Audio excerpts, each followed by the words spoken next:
Hi friends, welcome to Rena வீட்டு சமையல். ரெனா வீட்டு சமையலில் ரொம்ப சுவையான உதிரியான லஞ்ச் பாக்ஸுக்கு சூப்பரான லெமன் சாதம் தான் பார்க்க போகிறோம். இஞ்சிலாம் அதிகமாக சேர்த்து செஞ்சுருக்கனால ரொம்ப சுவையாக இருக்கும். லெமன் சாதம் சாப்பிடாதவங்க கூட இந்த முறையில் நம்ம சமைச்சு கொடுத்தா ரொம்ப விரும்பி சாப்பிடுவாங்க. அந்த சுவையான உதிரியான ஹோட்டல் ஸ்டைலில் சூப்பரான லெமன் சாதம் எப்படி செய்கிறதுன்னு வாங்க பார்த்துடலாம்.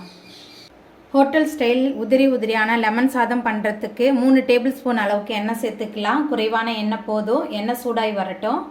எண்ணெய் சூடாகி வந்துட்டு 2 டேபிள் ஸ்பூன் அளவுக்கு கடுகு உளுத்தம் பருப்பு சேர்த்துக்கலாம்.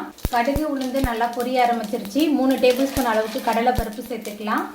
கடலைப்பருப்பு சேர்த்துட்டு நல்லா கலந்து விட்டுறலாம். அதுக்கப்புறமா இதில் பொடியாக நறுக்கின 4 டேபிள் ஸ்பூன் அளவுக்கு இஞ்சி சேர்த்துக்கலாம்.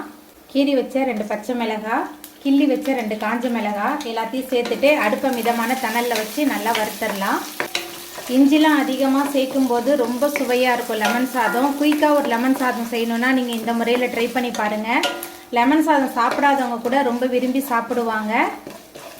இஞ்சி நல்லா பொரிஞ்சு வந்ததுக்கப்புறமா இதில் மஞ்சத்தூள் சேர்த்துக்கலாம். 1 டேபிள் ஸ்பூன் அளவுக்கு மஞ்சத்தூள் சேர்த்துருக்கேன். எண்ணெயிலே சேர்க்கணும், அப்போ தான் நல்லா கலர் கொடுக்கும். மஞ்சத்தூள் சேர்த்துட்டு நல்லா கலந்து விட்டுறலாம். கொஞ்சமாக கருவேப்பிலை, பெருங்காயத்தூள் சேர்த்துக்கலாம். அடுப்பை ஆஃப் பண்ணிவிட்டு எலுமிச்சை பழத்தோட சாறு சேர்த்துக்கலாம். இந்த கலவைக்கு தேவையான அளவுக்கு உப்பு சேர்த்துக்கலாம். ஏன்னா சாதம் வேக வைக்கும் போதே நான் உப்பு எண்ணெயெல்லாம் சேர்த்துருக்கேன். இது இந்த எலுமிச்சை சாறு கலவைக்கு தேவையான அளவுக்கு உப்பு மட்டும் சேர்த்துட்டு நல்லா கலந்து விட்டுறலாம். அடுப்பை ஆன் பண்ணிவிட்டு நம்ம எலுமிச்சை சாறு சேர்த்தோமா ரொம்ப கசந்துரும். அதனால் அடுப்பை ஆஃப் பண்ணிவிட்டு சேர்த்தோமா சமமாக இருக்கும். எலுமிச்சை சாறு சேர்த்துட்டு நல்லா கலந்ததுக்கு அப்புறமா நம்ம வடித்து வச்சுருக்கிற சாதம் சேர்த்துக்கலாம். சாதம் வேக வைக்கும் போதே கொஞ்சமாக உப்பு எண்ணெய் சேர்த்து வேக வச்சுருக்கேன். அப்போ தான் சாதம் ஒன்றோடு ஒன்று ஒட்டாமல் வரும்.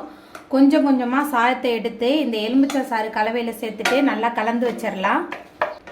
ஒரே தான் சாதத்தை சேர்த்துட்டு நம்ம மிக்ஸ் பண்ணோமா சாதம் முழுமையாக மிக்ஸ் ஆகி வராது. அதனால் கொஞ்சமாக சாதம் சேர்த்து நல்லா மிக்ஸ் பண்ணிக்கலாம்.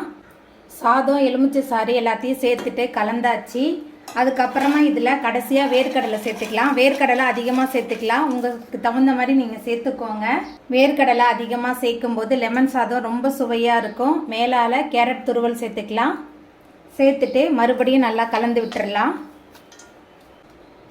வேர்க்கடலை கேரட் துருவல் எல்லாமே சேர்ந்து நல்லா கலந்தாச்சு. ரொம்ப சுவையான உதிரியான லெமன் சாதம் சூப்பராக ரெடி ஆகிட்டு சிப்ஸு அப்புறம் உருளைக்கிழங்கு வறுவல்லாம் வச்சு சாப்பிட்றதுக்கு ரொம்ப சூப்பராக இருக்கும். இப்போ இதை தனியாக எடுத்து வச்சிடலாம். அவ்வளோதாங்க, ரொம்ப சுவையான லஞ்ச் பாக்ஸுக்கு லெமன் சாதம் சூப்பராக ரெடி ஆகிட்டு. இந்த சுவையான லெமன் சாதத்தை நீங்களும் உங்கள் வீட்டில் செஞ்சு பாருங்கள். இந்த வீடியோ உங்களுக்கு பிடிச்சிருந்தா லைக் பண்ணுங்கள், ஷேர் பண்ணுங்கள், கமெண்ட் பண்ணுங்கள், சப்ஸ்கிரைப் பண்ணுங்கள்.